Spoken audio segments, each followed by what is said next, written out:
Hello, welcome to Skull RPG Podcast. My name's Dwight Skull. My name's Jacob Skull. And today we're going to teach you how to tell your story. So, Dwight, since our last one talked about war, we should probably talk about how to do grand battles that doesn't look like I'm having to sit here and roll a coffee can of dice to roll for all the low-level peasants that botch their sword swing.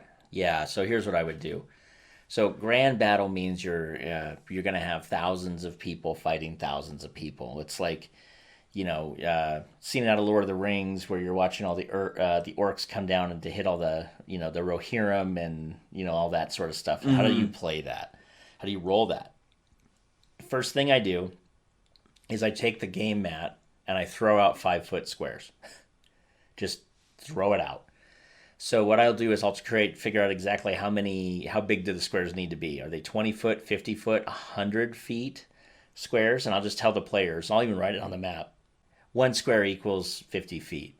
And then what I'll do is I'll figure out exactly how many archers I want to put in that square. How many infantrymen do I want to put in that square? And in this case, I'm thinking like maybe combat in terms of medieval fighting. So I have knights, I have armored knights, I have horse, I have fighters, I have, all this stuff. And then, of course, because we're playing a D&D type of game or a high fantasy type of game, maybe, I have mages. Now, in a mage, I'm just going to put a mage in their own 50-foot square because mages are going to do battle a lot differently than anybody else. So what I'll do is I'll just start I'll put one guy who represents maybe 100 archers and another guy who represents maybe 50-foot soldiers. And I'll just make that and denote it on my game map so that everybody knows. And then I'll ask them what square they're going to be in. And then I'll just pick one person to represent the entire party team. Unless, of course, they're running or leading other groups of people. Now, that makes it manageable for the board. Now let's talk about actual combat because that's the hard part that people don't understand. So I'm not going to roll 100 archers rolls. That's ridiculous. I'm not going to sit here and get carpal tunnel rolling a bunch of times. What I'm going to do is I'm going to give them a volley order. I'm going to grab their bonuses, and because they're all shooting at a volley, they're going to basically cover a square. So if my squares are 20 feet and I have as many archers as they can fit in 20 feet, they're going to cover a 20-foot square. They're going to pepper it to death. And so they're going to fire. If they roll a critical hit, they're going to do bonus damage on that. They're going to, like, the angle of the bows were just perfect to kind of get above people's shields and hit them in the neck type of a thing. And they're going to do a lot of damage to whatever they're firing at. If they do a critical failure and they recover, and by the way, most of the time, like, they are going to recover. It's not even going to be a big deal. Like, they're going to have so many bonuses to quote-unquote decks in this case, they can't actually critically fail. But let's say you had a bunch of low-level archers fielding a field, a bunch of peasants who took up bows and haven't really been practiced in it. They could critically fail. Let's say they do critically fail. Well, then what I'm going to do is I'm going to argue that they, instead of hitting the square they wanted, they hit several squares behind it. Like not in terms of like they hit it early. So they're way in front of the enemy, which could result in them hitting their own foot soldiers and their own cavalry. And I would rule that maybe several of them get killed from friendly fire, if you will. But otherwise, typically what will happen is if they critically, quote-unquote, miss, what will happen is they'll just shoot their arrows like right in front of the square that they really wanted to hit or something like that, where it just doesn't matter. They didn't give just as much power as they needed to hit them. So they're still peppered an area, but they're just wasted arrows. Yeah, the person that called the volley didn't tell them to line up right. And they shot they arced too high, right? And so the arch was too high and it just hit and it like missed everybody by feet. So it doesn't matter. Now, mages are a different deal. So when you're going to take a mage into this, if you're going to take a battle mage in, remember battle mages are going to do either one of two types of spells. They're either going to do battlefield control spells. So I'm talking about a line of grease, a wall of fire, a wall of air to block arrows, maybe a stone wall, some sort of thing where I'm going to shape how the battlefield now has to look. So your cavalry just don't have the ability to come and charge my foot soldiers or my archers, because now they're surrounded by a wall of fire. They can shoot over it, they can see over it, but your horses are not going to charge through it. Or if they do, they're going to take a ton of damage doing so.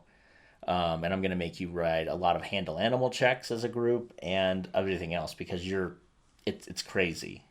Trying to take a trained horse through a wall of fire, I don't care how good you are, the horse is still going to need to be some sort of check.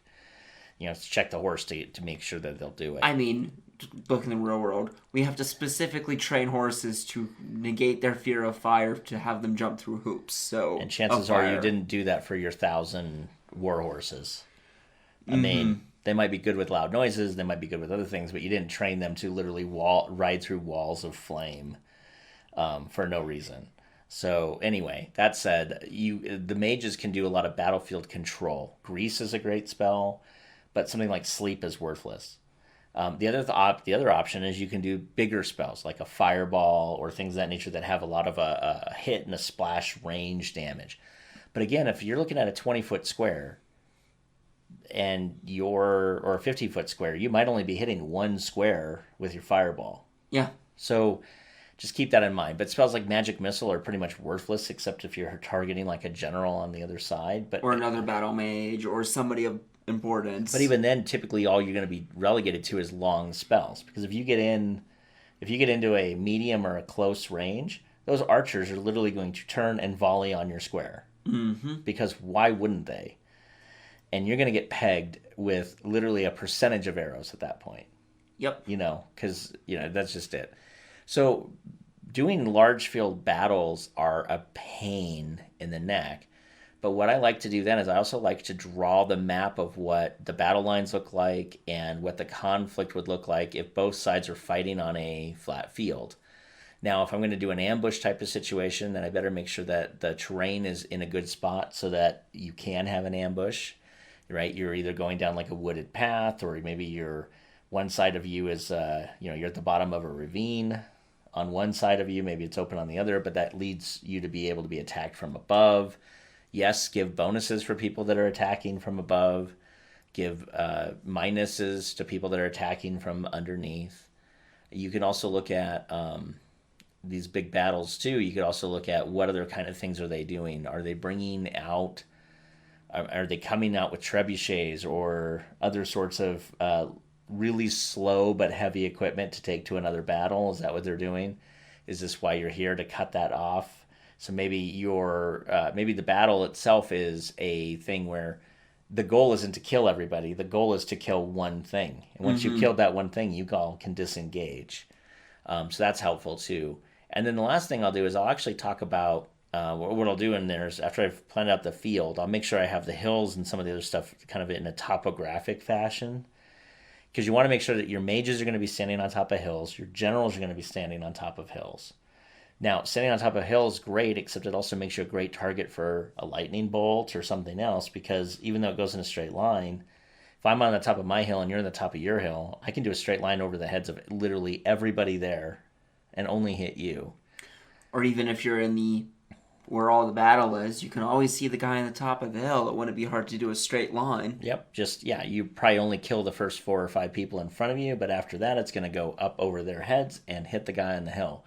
And so just remember, anybody standing on a hill is a target and should be treated as such. And mages are going to be targets as much as humanly possible because of who they are. So make sure that your mage is being guarded by a troop of soldiers to prevent other soldiers from getting to them.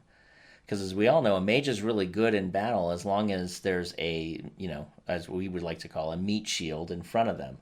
If you remove all of those and you put them down on the plains and you have this lone mage standing on top of a hill that's a 50-foot long square, the entire archery department might just forget about these horses, forget about these archers and these other guys coming at us. Why don't we all just start pegging that mage up there?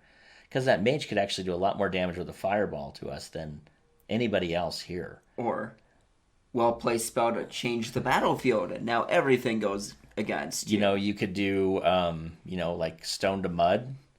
You can change the entire battlefield, or at least a line of it, into a mud. If you have a group of people that are on fast, like wargs or horses or whatever, they're crossing at really high speed, and the next thing you know, the next 10 feet of ground is not really ground anymore. How many legs did you break? Mm-hmm. Even if you're looking at modern warfare and you're looking at tanks or motorcycles, and I remove the ground from being solid, those tanks have now gone straight into the ground, Even though they're not going to necessarily get killed there, I've rendered them worthless, and I've created a wall for myself. Mm-hmm. So the guys that were coming after, before, behind the tanks to go do cleanup for the tanks are now stuck having to get around the tanks.